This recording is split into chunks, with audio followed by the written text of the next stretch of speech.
నైనిక ఆదిత్య ఓం గురించి డ్రింక్ గేమ్లో చేసిన మిస్టేక్ గురించి మాట్లాడింది కదా, ఎలాగనిపిస్తుంది? అంటే మిస్టేక్ గురించి మాట్లాడక కారణం ఏంటంటే ఆయన చేసిన తప్పు ఏంటంటే అందులో వెళ్ళాడు, గేమ్ ఆటకి వెళ్ళాడు. సో ఆయన అంత పర్ఫామ్ చేయలేదు, ఆయన ఒరిగిపోతారు అనుకుంటే ఆడకుండా ఉండాల్సింది. సో అక్కడికి వెళ్ళి ఆడిన తర్వాత గెలుస్తారు అనుకున్నప్పుడు ఆయన ఏం చేశారంటే చాలా మంచి స్ట్రాటజీ యూజ్ చేశారు, ఏళ్ళతో తీసి వేయడం. బట్ ఆయనకి 2 సార్లు వేసినా పడలేదు. పడకపోతే ఇంకోసారి ఓపిక తీసుకొని మంచిగా గ్లాస్ అంటే బాటిల్ కొంచెం దూరం పెట్టుకొని చేయాల్సింది. దాని మీద పెట్టుకొని ఇలా గట్టిగా నొక్కేసి కింద పడేస్తే మరి ఎవరికైనా హట్ ఎందుకు ఉండదు? సో ఇప్పుడు ఎవరికైనా ఇలా చూసుకోండి, మనం ఇప్పుడు ఒక మనిషి మీద హోప్ పెట్టుకుంటాం, అది గెలిస్తేనే మనకి ఏదైనా వస్తుంది అని చెప్పేసి ఒక మంచి ఫీలింగ్ అనేది ఉంటుంది. బట్ అలాంటప్పుడు ఆయన డిసప్పాయింట్ చేయగానే ఎలా అనిపిస్తుంది? అలాంటి ఈజీ గేమ్ కూడా చిన్న చిన్న వాటికి అలా డిసప్పాయింట్ చేస్తే ఎవరికైనా మరో నచ్చదండి. సో అలా చేశారు ఎవరు ఆదిత్య ఓం గారు. సో అది దాని గురించి తను నామినేట్ అంటే రెడ్లో పెట్టింది. సో రెడ్లోనే కాదు, అలా ఉంటే కష్టంగా అనిపిస్తుంది ఎవరికైనా సరే. సో తనని ఆడాల్సిన టైంలో ఏదైతే సాక్స్ గేమ్ ఉందో ఆ సాక్స్ గేమ్లో కూడా తనకి నైనిక చెప్తుంది, తనకు ఆల్రెడీ రగ్బీలో అంటే ఒక రగ్బీ ప్లేయర్ అంట, ఆడేవాడంట.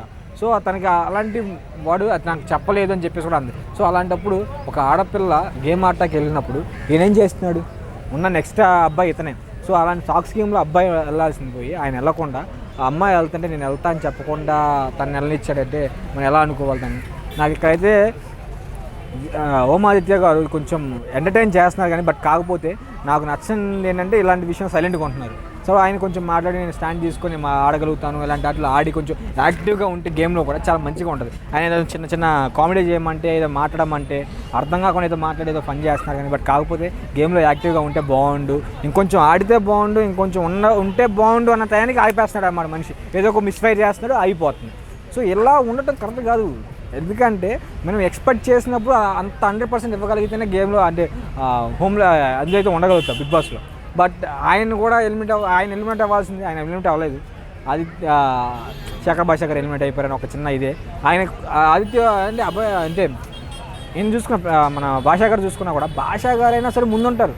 బట్ ఆయన్ని ఎలిమినేట్ చేయడం అనేది నాకు కొంచెం అన్ఫేర్ అనిపిస్తుంది. బట్ నేను చూసారు ఎన్నిలో చెప్పినా కూడా నాకు భాషా గారే గుర్తొస్తున్నారు, భాషా గారు అంత ఎంటర్టైన్ చేశారు కాబట్టి. బట్ ఆదిత్య గారు వెళ్ళిపోయే ఉంటే బాగుంది అనిపించింది. ఆదిత్య ఓం గారు వెళ్ళిపోయినా ఎందుకంటే ఫరక్ పడట్లేదు ఆయన గురించి. ఎందుకంటే ఎంటర్టైన్ చేశారు, ఒకరోజు ఎంటర్టైన్ చేశారు కానీ, బట్ మిగతా రోజులు అన్నీ లేదు. మిగతా రోజులు చూసుకుంటే మనకి భాషా గారే ఎక్కువ ఎంటర్టైనింగ్ ఉన్నారు. బట్ నైనిక అలా చెప్పడం కరెక్టే. సో అక్కడ ఎలిమినేషన్ పాయింట్ వచ్చి ఎలిమినేట్ కూడా చేసిన నాకు కరెక్టే అనిపిస్తుంది.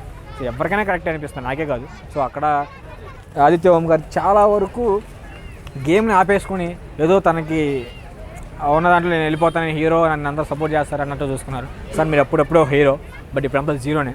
మీరు ఎలిమినేట్ అయిపోయినా అంటే నామినేట్ అవ్వడానికి కారణం అంటే మీరు రన్ అవ్వాలంటే మీరు నామినేట్ అయ్యారంటే అది మీ గేమ్ లేకపోవటం. మీరు అలాగే మీ గేమ్ ఆడితే ఇంకా బాగా ఆడతారు, ఇంకా ముందుకు వెళ్ళాలి. ఆడితేనే మీకు లైఫ్ ఉంటుంది, లేకపోతే లేదు.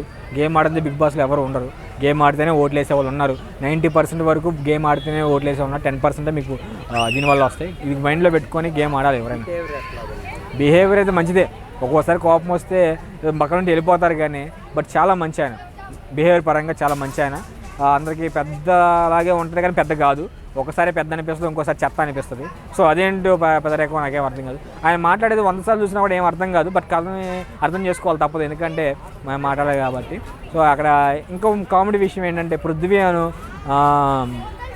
ఓం ఆదిత్య గారు మాట్లాడితే ప్లీజ్ కొంచెం అవాయిడ్ చేయండి చూడటానికి, ఎందుకంటే మీకున్న బ్రెయిన్లు పోతాయి. వాళ్ళిద్దరూ మాట్లాడినప్పుడు ఎంత గట్టిగా ఆలోచించాం, ఎంత గొప్పగా అర్థం చేసుకుందాం అనుకున్నా దేని గురించి మాట్లాడుతున్నారు, దేని గురించి ఎండ్ చేస్తారు, ఎక్కడ స్టార్ట్ అయ్యింది ఎక్కడ ఎండ్ అయ్యింది అనేది కూడా తెలియదు. సో ప్లీజ్ మీరు అవాయిడ్ చేస్తే మీకు కొంచెం మీ హెల్త్ చాలా సేఫ్గా ఉంటుందని నా అభిప్రాయం. సో మీరు బాగుండాలి, హ్యాపీగా ఉండాలనుకుంటే పృథ్వీ అండ్ ఓం ఆదిత్య గారు ఇద్దరు మాట్లాడుకునేటప్పుడు మాత్రం దాన్ని కొంచెం అవాయిడ్ చేయండి టీవీలో. ఇదేనా ఒపీనియన్ అన్నమాట.